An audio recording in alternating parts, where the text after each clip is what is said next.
Shalom Sabbat, hello and welcome back ladies, gents and Pikachus, back with another Evercade game review.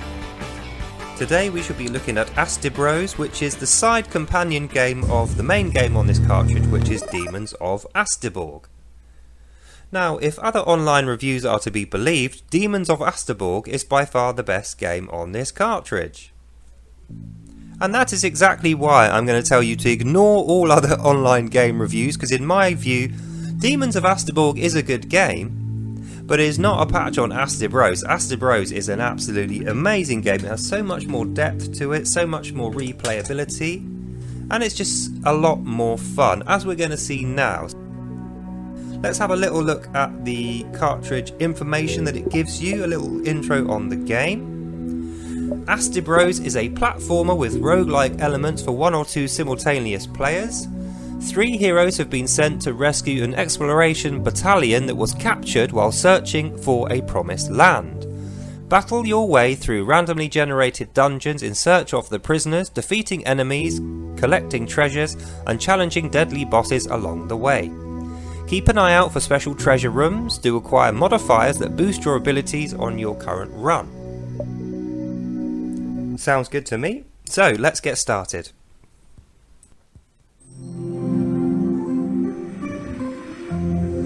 Firstly, we'll be treated to a really nice animated intro which has great graphics and some really nice music just to set the stage, introduce us to some of the characters and the lore, and to outline our place in this world of AsteBros and let us know what we're going to be doing throughout the game.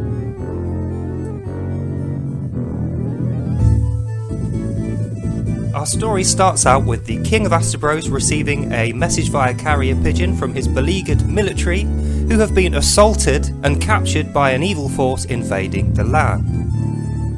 In his wisdom, he elects to send 3 of his best elite knights to go and solve the situation: a red mage, a silver knight and a white ranger. Your mission shall be to power up your 3 knights to sufficient strength so that they can take back the land of AsteBros. AsteBros!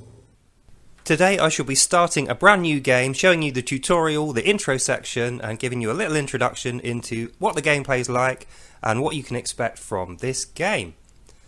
I did have one running already, but I'm going to delete that. You can only have 1 concurrent save, although you can use the quick save in the actual Evercade VS to have as many save files as you need. So our story begins on the water. We are travelling towards the shores of Asteborg.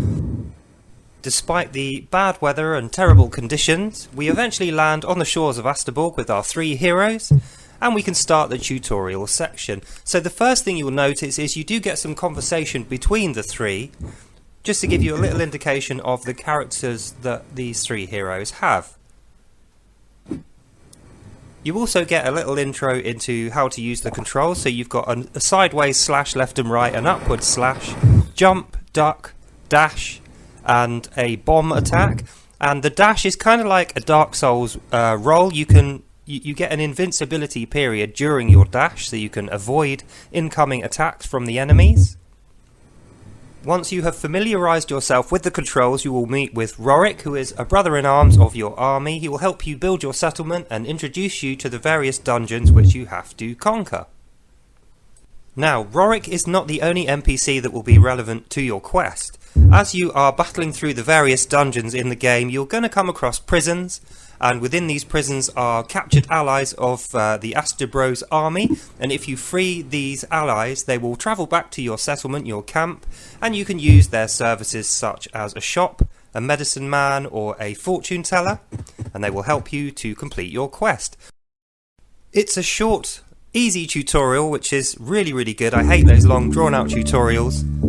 And the initial gameplay segment drops you into your settlement, so you get a chance to switch to a different character, you get a chance to look around at your at the moment empty settlement. Finally, you are pre-warned, when you are defeated in battle you won't actually get killed. What happens is you will be knocked out, and Rorik will drag your knocked out corpse back to the camp after you have been attacked by goblins who will steal some of your loot, perhaps your weapon and some of the money that you picked up, and you will be able to go and visit that dungeon once again.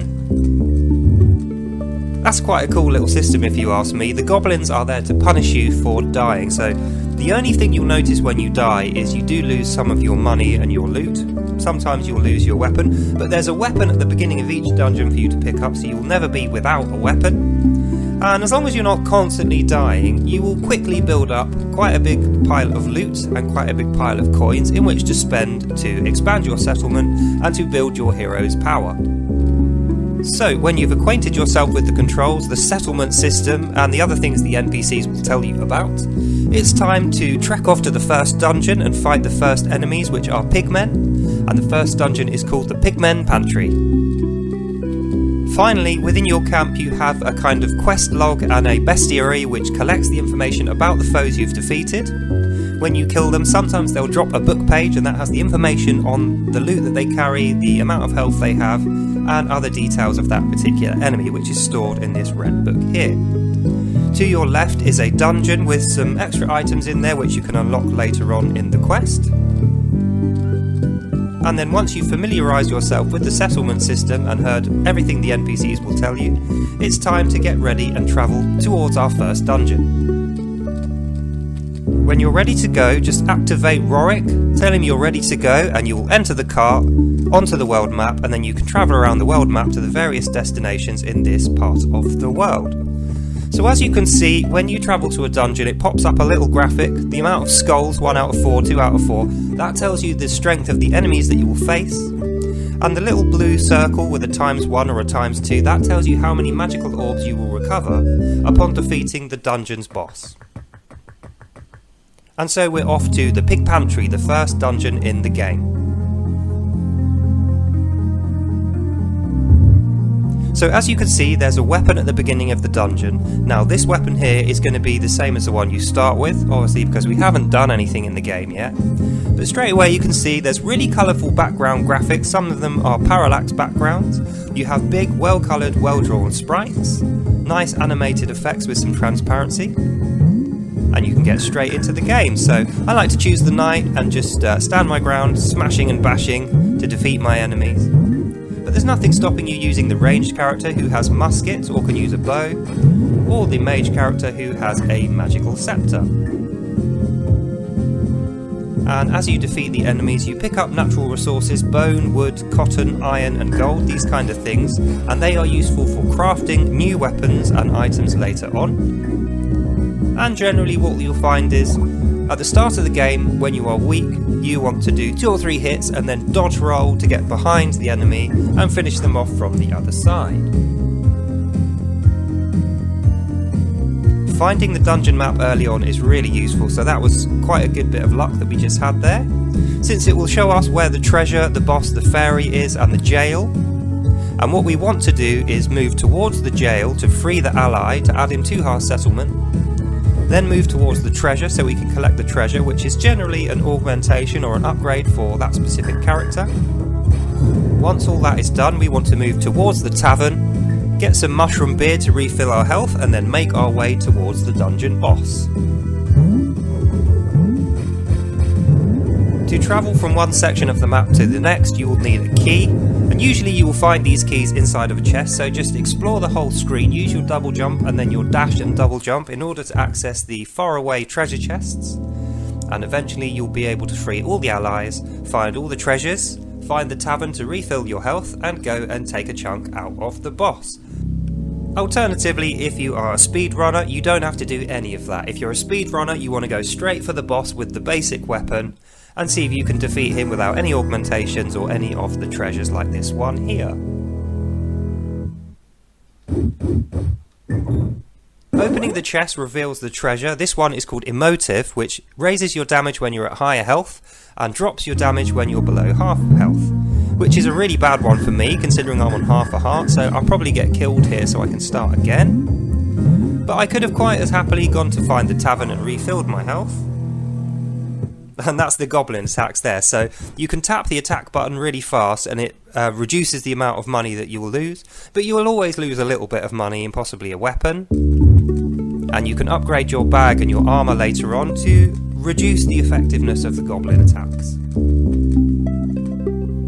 Now, being back at the camp gives you an opportunity to switch to a different character, so I think I'll show you one of the other characters. This is the Red Mage. Now, I am not adverse to the use of magic. I don't discriminate against magicians or wizards, but I must say I do prefer the playstyle with the knight, so that's the guy I generally stick with. But it just depends what kind of thing you like. You know, they've all got similar health and armour to start with, and realistically, any of the characters can complete the game.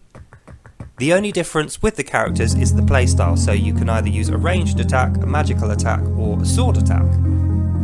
Ultimately, it doesn't matter which one of the three heroes that you choose, they are all equally as strong. There is no particularly weak characters in the game.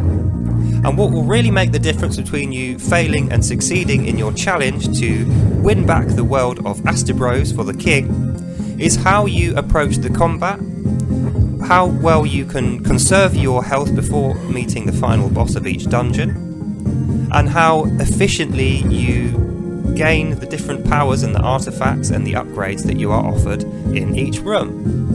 Finally, you will reach the boss fight of the dungeon. So, in the boss fight room, you get an opportunity to teleport back to the beginning of the map, which will cost you 50 coins, or you can teleport to the boss room for free, which is what I'm going to do now.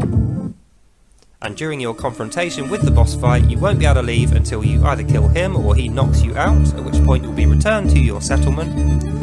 But the general gist of the boss fights is they have 2 or 3 phases of attacks. You've got to learn the patterns of their attack, try and hit them as much as you can, dodge out the way of their attacks, and after you have beaten them you will get rewarded with a blue orb, which you will use to unlock further dungeons in the world, and also unlock special items back at your settlement, and you'll be rewarded with some loot and some money. And that is pretty much the game. So there you have it, Asterbros. I think there's about 22 different bosses to fight. I think there's somewhere between 100 and 200 different regular enemies to fight. As I said before, because it's a roguelike, the dungeons are randomly generated, so they'll be different each time you play, or depending on which character you choose, they will change. I can never beat the bosses without my knight character.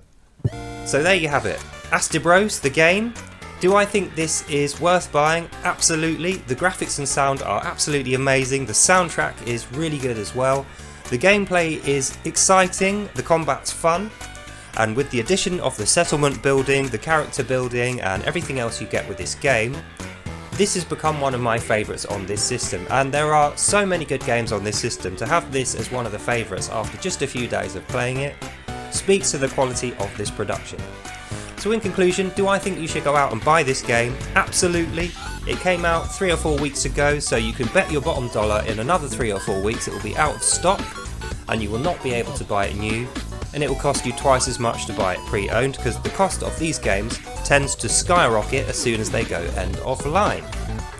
So, in conclusion, go out and buy this game if you enjoy roguelike RPG games with active combat, with great graphics and sound, and a little bit of settlement building in there for good measure, and you will really enjoy yourself on playing this game. So that's the end of this video. Hope you enjoyed that, and I will see you in the next one. Bye now. And there's a new game coming out in just another week, so look out for the review of that on release. Hope you enjoyed that. God bless, have fun, and I will see you in the next one. Bye now. Bye bye.